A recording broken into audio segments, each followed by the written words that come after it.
Kevin, can you enable screen sharing?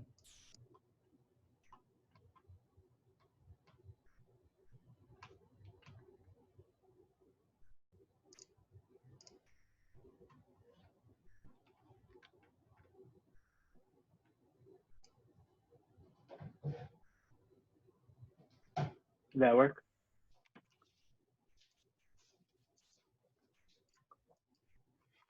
Oh, that does not work. That should work now. Yeah. Oh,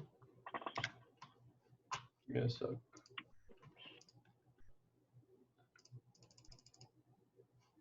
Just go to the first slide.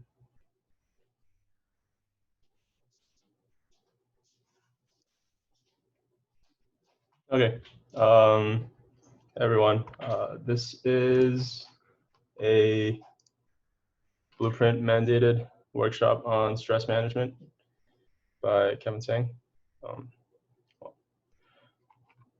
So I think, it's important to talk about stress management because we all have it at one point or another.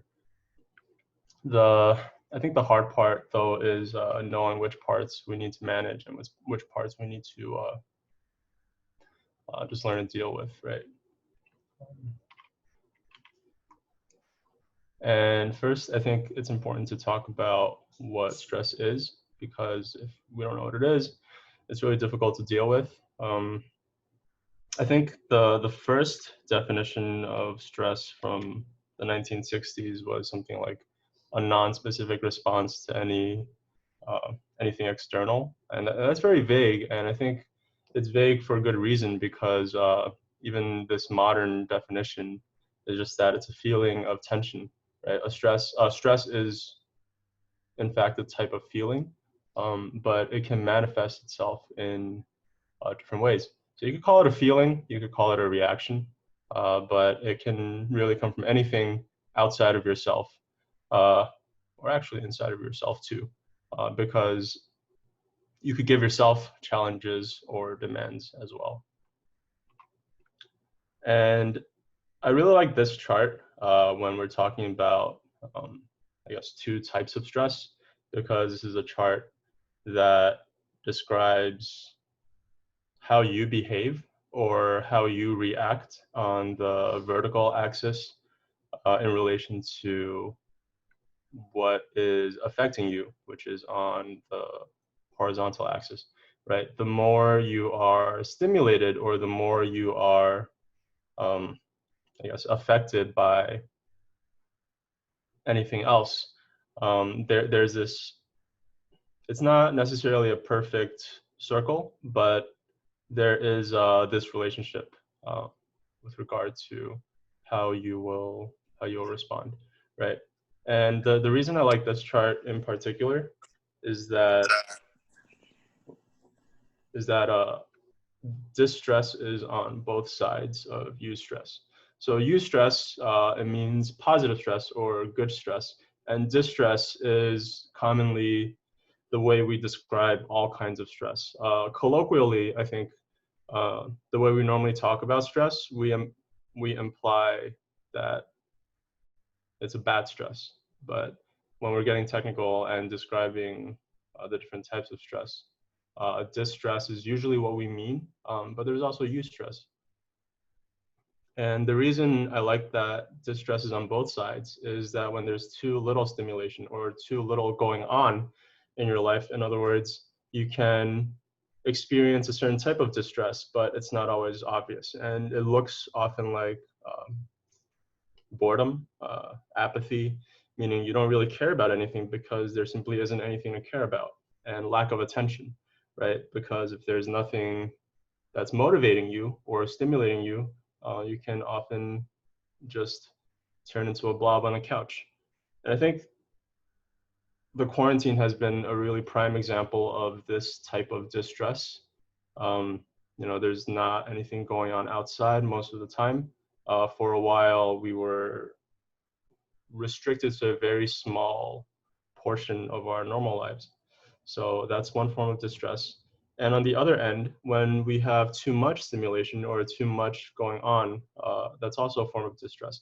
And where this line between eustress and distress gets drawn is going to be different on a person-to-person basis. So impaired selectivity, meaning I guess you don't really know how to choose what to focus on. Excitement, which normally sounds good, but it's used in a way where it's more than normal or more than comfortable, right? Burnout, disorganized behavior, and obviously it's disorganized because there's too much that is stressing you. And this happy medium, according to the chart, is a medium level of stress, stimulation, motivation, whatever you want to call it, right? When you have the quote right amount of stress, unquote, we have better attention, we have better emotional balance, rational thinking, or that's what they say, right? I think this kind of medium is usually hard to find because we look at this chart and we see it's about a third, and a third for distress, eustress, and distress. But I think often the way our minds frame stress, there is almost no middle ground, if at all, right? The way we see stress is it's all distress, but either it's too little stress, we have nothing going on, or we have too much stress. I think a lot of times it's the fact we don't even see that there is eustress in our lives at all, right?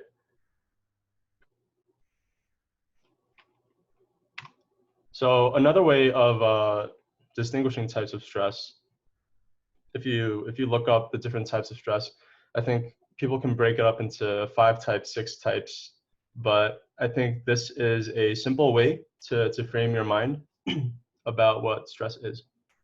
So we already talked about eustress versus distress. Eustress would be on the top of this chart, distress would be on the bottom. Here they just call it stress, which is consistent with what I was saying before. Normally we just refer to bad stress as stress. The other way on the left, we see chronic stress versus acute stress on the right. So chronic stress is long lasting and recurrent, meaning it's pretty much always around in your life. And these are usually the ones that you can't avoid. The phrase chronic eustress kind of sounds like an oxymoron because chronic usually means bad and eustress is something that's good. But the example they give here is someone who loves their work and finds it challenging and fulfilling.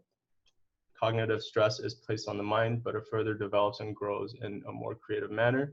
I don't know a lot of people like this, or most people who are in this situation, I think they don't show it, so it's hard to see. But if you're in a situation where I think you see that you are constantly challenged, but you enjoy it and you see that it pushes you to grow, I think you're definitely in this category. And it may not seem like people are, but I think there are more examples than you know. And we're going to talk about identifying examples in a little bit. So on the right, acute eustress would be short term. Generally, it doesn't last very long, or you might not even remember it happening after a while. So the examples here are physical challenges, right? Exercising. I know it's not everyone's most favorite thing to do, but I think physical strain and physical activity is a very good example of something that is good for you and also a stressor. So chronic stress on the bad side, on the bottom of this chart, is something consistent and unavoidable, which means it's always there and you don't like it. Hopefully we don't find too many of these in our lives, but I don't think that's possible if we're really being honest with ourselves. There's usually something that is a source of chronic stress. But then the question is, do we let it get to us, or how do we handle it? So they're talking about a stressful job. It could be a stressful class or just a relationship, right? It could be a friend who is particularly difficult but you guys are already best friends. So, there's that. Acute stress on the bad side would be things that come very suddenly or is very short term. The example here is a bit strange. It says death of a loved one or serious accident. So those are instances of acute stress, but then I'd say they could lead to chronic stress if left unchecked. So there is a bit of a gradient here. So the example I like to think of when I think about the difference between acute and chronic stress is I like to think about the difference between fear and anxiety, right? So let's say one day we're walking on the street and we're on our phones as we typically are. Uh, Maybe we look both sides before crossing the street, but there's a car that's speeding and it zooms by and narrowly misses us, right? So the initial reaction, the adrenaline rush, is fear, and it tells our body that we need to beat our hearts faster, we need to breathe a little faster, we need to dilate our pupils, we need to move out of the way. And for the next couple of minutes or so, that's acute stress because we've just experienced a very sudden and large stressor, and that's something we can deal with, and that's something I think is common and is normal. But what happens when it leads to anxiety is when we think um, the world is a dangerous place. I can get hit by a car anytime. My life is very fragile. I'll never be safe outside again, and that I think is something that's more on the chronic side and something that's a little more harder to deal with if left unchecked. I guess some examples of good stress would be, yeah, like I said, exercise before, but chronic use stress, it could actually be good relationships too. It doesn't have to just be work. So I know some of us here, we are married. Those are long-lasting sources of stress. It could be acute distress sometimes, but I would say on the chronic side, it would be a source of eustress, right? It's important to find relationships that push you to grow and develop too.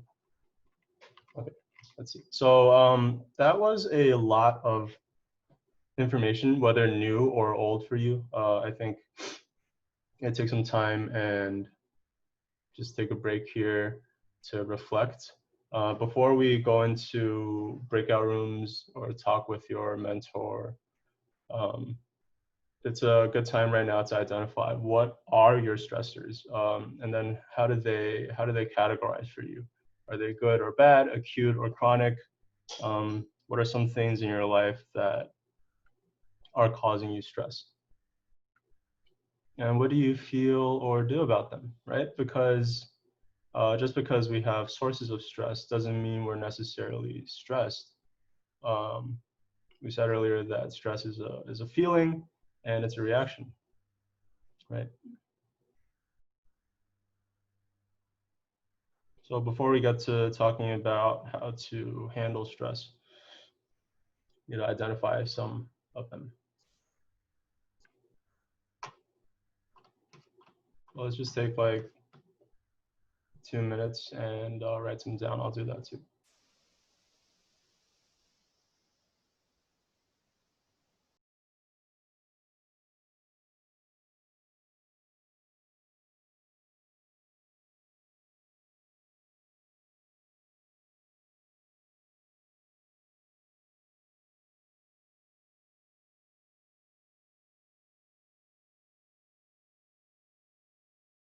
These questions are kind of straightforward, so I'll put up the slides for how to categorize them.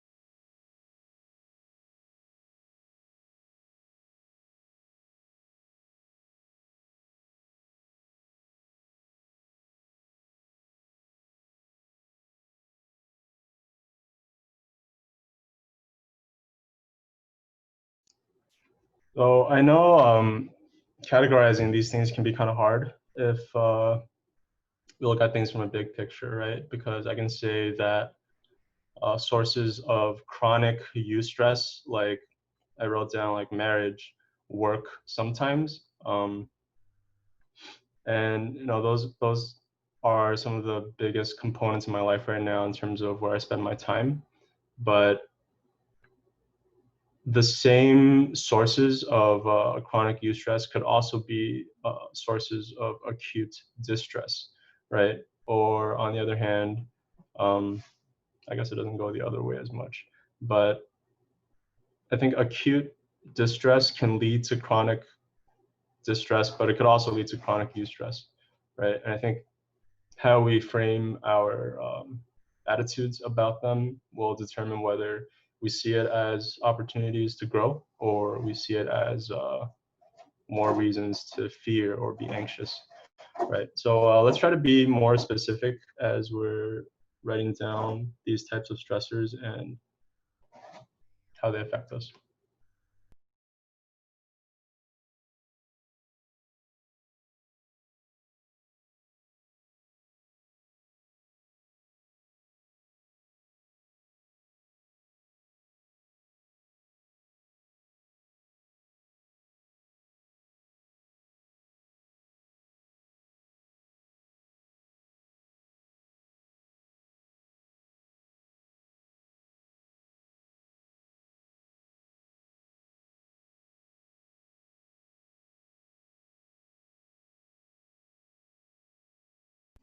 Okay, I'm gonna move on for now, but keep that list ready for later.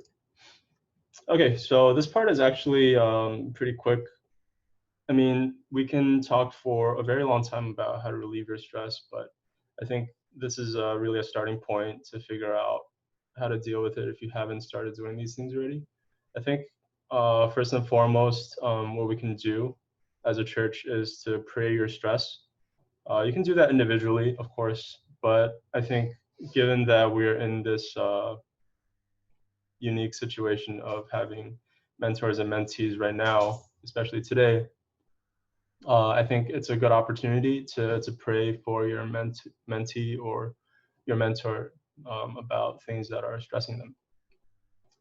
We see examples in the Bible of how David, King David, he had the most reason to be stressed in his time, but he wrote the whole book of Psalms, and they weren't all just happy Psalms. He cried out to God of all the times he had to run away from his family who was killing him, and of all of Israel who was chasing him down when Saul was chasing him down. He definitely had sources of stress and anxiety, and good reason too. But he showed us a good example of how to pray your stress. And part of that is just being honest with what's causing it and how you feel about it, right? And I think the second one from afterwards, these are mostly from the same website where I found the definition for stress, and I paraphrase it a bit or generalize it a bit, but these are some of the ways they recommend. I'm just going to preface these next few points with the fact that I think any of them alone isn't necessarily going to help you manage stressors well, but I think we need to take a holistic approach and really be honest with ourselves about um, what is stressing you out or what is causing you stress and really what you want to do about it too. Um, because these things don't just go away over time, right? Especially sources of chronic distress. So recognize what you can and can't change. I think that's a really big one, and I put that first after pray your stress because um, that's really wisdom, right? Understanding what things in life you can and can't change. Because I think living here in America, it's very easy to think um, if we put enough effort, we can change our lives and everything about it. And that's only true to a certain extent, but there are certain things you can and can't change, right? Like physical health. We can exercise a lot and we can eat well. But if we have some sort of a condition that can't be changed by those things, I think it's important to recognize that that's the fact, and there's nothing we can do about it except except to accept it. So the next thing is find positive stressors that motivate you. I really recommend trying to expand that middle zone of eustress, because if one, we don't know it exists, or two, we don't have anything in this section, then it's really difficult to see any stress as positive stress. So expanding this section is helpful. Eat and sleep well. Yeah, it seems separate, but stress is really a physical manifestation of how we respond to things. So, if we take care of our bodies, then it's a lot easier to take care of our emotions as well. And build connections that support you. Hopefully, mentorship is a resource that can and does support you. Like I said, dealing with stress isn't a passive activity. We need to seek these things out and build on things that help ourselves. And the last point, I put an asterisk on it because this is an example of something that can be done wrong very easily. So it says avoid stressors. Avoiding stressors, I think that's a tough one, because if we avoid all stressors, right? Let's say we avoid everything here. I keep going back to this chart, but if we avoid everything that causes us stress, what do we get? We get boredom, confusion, apathy. We don't have anything to focus our attention on. So I think that's obviously not the case, but I think we need to avoid certain types of stress, chronic stress. If you know that you're in a situation that's causing you stress and you recognize that you can change it, I think it's healthy and important to get out of it. But if it's, say, a relationship with your parents that's causing you chronic stress, that's not something you can really get out of for a long time. And I don't think that's something you should get out of, but there are ways of limiting specific instances of stress. So that's kind of what I was talking about before with when you're identifying stressors. It's good to be specific about what's causing you stress. I could just say my mom is causing me stress, right? But that's not fair to her. It's not her whole person that's causing me stress. It's when she does certain things. When she tells me, can you help me with these 20 things whenever you come over, right? That's causing me stress sometimes. But if I let that weigh on the relationship and say she is the person causing me stress, that's not fair to her or myself or the relationship. So I think some things are possible to avoid or limit, but some things aren't.